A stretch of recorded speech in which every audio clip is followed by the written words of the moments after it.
Austin Peay head coach Scotty Walden, the Governors, coming off a loss against Tennessee State and what was a non-conference game this past week. They're back in action. They're going to host Southeast Missouri this Saturday at Forterra Stadium. So, Coach, just thoughts on your team, and then we'll get into some questions. Yeah, obviously disappointed in our performance on Saturday night here at our home stadium. I thought our crowd was electric. I thought our administration did a phenomenal job putting on just a great atmosphere for our players. I mean, fireworks, an extra video board in the end zone. It was first class all the way. One of the best I've been a part of, and just unfortunate that we couldn't give our fans enough to cheer about and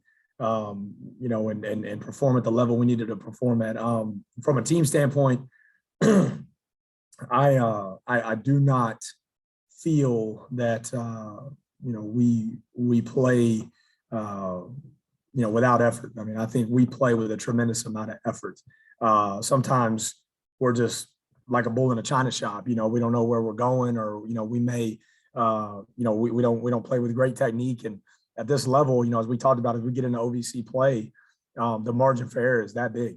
It is that small, and one critical mistake can hurt you. I don't think one play loses you or wins you a game, but a slew of them will. And we made way too many just errors that, and again, I give Tennessee State all the credit in the world. Coach George, first class. That man is first class. And he's trying to build that culture the right way over there. I was really impressed with how, he and his staff, handled themselves. And then I think they got a really talented team. And I think they played at a high level, and they believed they could beat us. We let them hang around a long time, and that belief just continued to grow. And but I'll say this: I do think there was way too many self-inflicted wounds on our part. Whether it was a play we repped all week, a fundamental that we emphasized, we had a focus point on, or anything like that. That when the live bullets were flying, we didn't trust our training, and that's something that we have got to trust in the middle of the battle. And I do not feel, and I talked to our guys about this, I do not, from the bottom of my heart, feel like it's a lack of buy-in or a lack of our guys, not believing what we're teaching. It's just trusting themselves to do it when it's time to react, because you can recognize a formation, you could recognize a signal, you could recognize, this play, I've got to use this technique in this situation. But you got to react and go trust yourself and go do it. Trust your instincts. Don't overthink this thing. And I think we have a ton of good kids in this program. We have a ton of great kids. I'm blessed to be the head coach here at Austin Peay. I'm blessed to coach these guys, and I'm blessed to be around a great staff. We hold these guys accountable to a high standard. We push them every day. I think some people think, when they watch us, they think we just, again, I probably get stereotyped a lot because I'm a young coach, and people think I just jump up and down and yell and scream, but that's the furthest thing from the truth. And you poll any of our players, they'll tell you the same thing. We got a group of men in this building that want to win, and they were hurt, they were crushed. And it took a lot for me to stand in front of them and talk to them after the game, because I know I feel like I let them down as well. And I'm, I've got to be better for them and put them in situations they can be successful. But at the same time, we have to take ownership. And I've seen that from our players. I saw it from practice this morning. We had a great practice. All we're focused on this week, regardless of the opponent, all we're focused on is EOE. We're trying to be the excellence of execution. That's it. That's all we need. We've got to execute at a high level on all phases. Our effort's there. The energy's there. These guys bring it every day. This team play, you turn the film on, and our football team plays hard, but we don't play smart all the time. And we don't execute at a high enough level to win close ball games and win, OVC football games. And that's something that is going to have to change. But I think I know we're taking steps in the right direction. I would think anybody watching the game would not have thought it would be 3-0 at halftime, no matter which team was leading or trailing. What is the difference between the first half and the second half? You all finally put some points on the board in the second half, but was there something that either your team or TSU did differently from that first to second half? Yeah, I get number one, I'm gonna give credit where credit's due. From a schematic standpoint, TSU really didn't throw anything at us that was unexpected or threw us off our game plan, or felt like, whoa, they haven't shown that before. But they played extremely physical and hard, and that's a credit to their coaching staff getting their players to buy in. They came off a rough game against SEMO, and they could have been down in the dumps. They weren't. They played hard, man. They up front, I thought they got after us a little bit. And I'll be honest, on our end, it wasn't so much the missed assignments as it was the lack of technique. We whether it was base blocking a guy and trying to get him pushed into the B gap, or whatever our technique issue was, or wasn't stepping into our throws or running the route at the precise depth. We did not execute. And on offense, when you don't execute, you don't move the ball. When one guy doesn't execute, you don't move the ball. If a guy goes the wrong way, that leads to a TFL or a sack. On defense, sometimes, and it's even to me more critical on defense, but sometimes you could be backside of the play and, hey, maybe the call was, quarters, but, we check cover 2 to the backside. They run outside zone stretch to the field. And, we don't give up an explosive, but nobody knows that it was an MA on the backside, but hey, we tackled the ball carrier for a TFL. So sometimes you can get away with that on defense. On offense, I mean, you're going to do exactly what we did. If you have that many missed executions, you're going to have about 80 yards of offense and a couple first downs, and your defense is going to be on the field too much. And I thought our defense played as good of a half really since I've been here.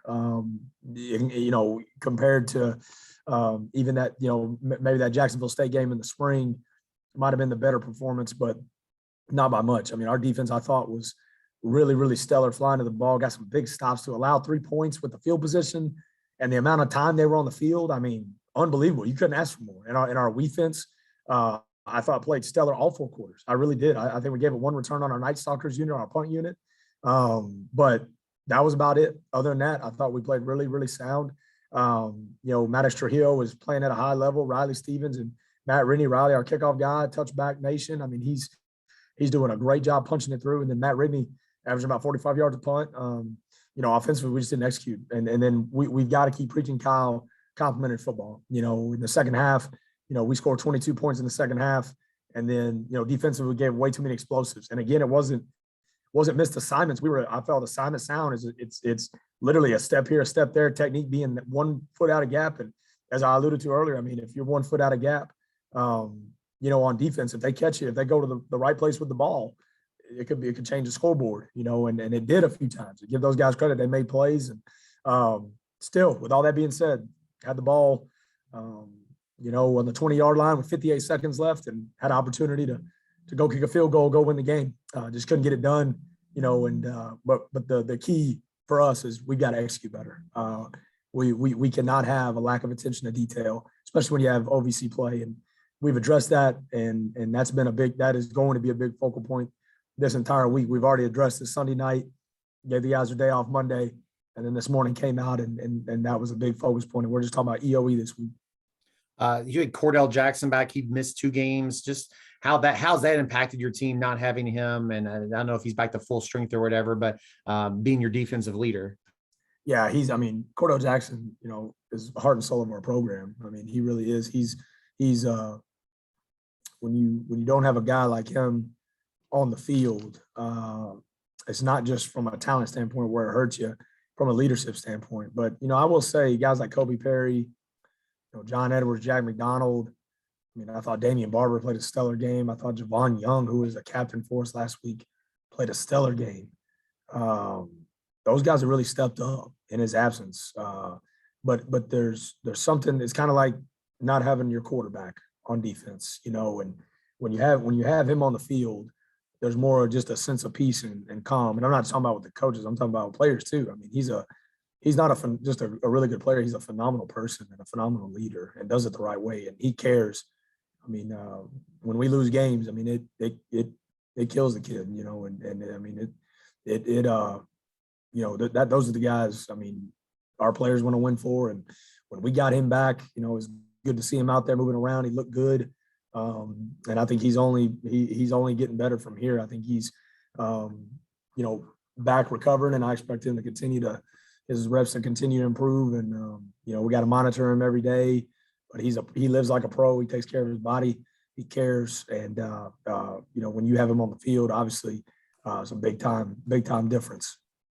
Last one, just use on SEMO. You mentioned physicality. I would think that's how you might describe SEMO too in their run game and what they're trying to do. So, what have you seen about them heading into this matchup?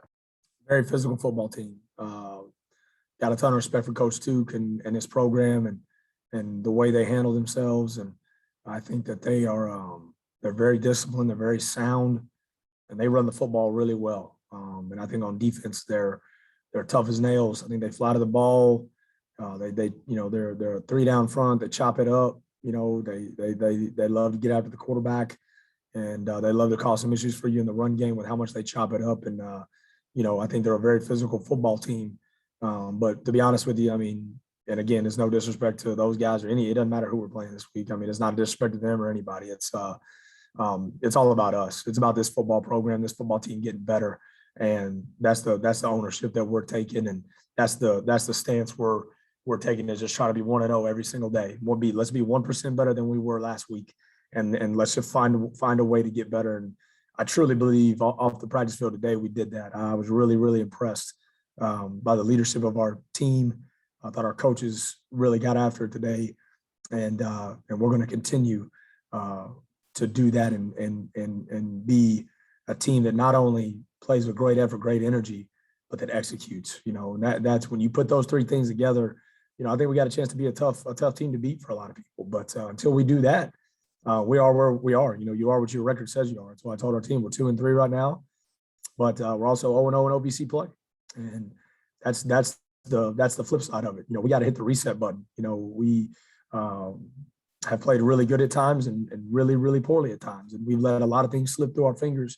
And we plan on going forward being more intentional with our practices, be more intentional with our meetings, and that starts with me. That starts 100% with me, and we will do that going forward, and we will have a more intentional focus. And I think the effort's there, the energy's there, and now we got to be headed the right way, executing wise with those two items. And I think we do that. I think we'll be a tough team to beat, but until then, we are what our record shows. And but we're going to get back up on that saddle, and we're going to keep fighting. That's one thing this program is always going to do, is we're going to fight regardless of the situation. And big time opportunity this week to do that. Well, Coach, thanks for your time this morning. Best of luck in that game on Saturday. We'll talk to you again next Tuesday. Yeah, appreciate it, Kyle. Thanks.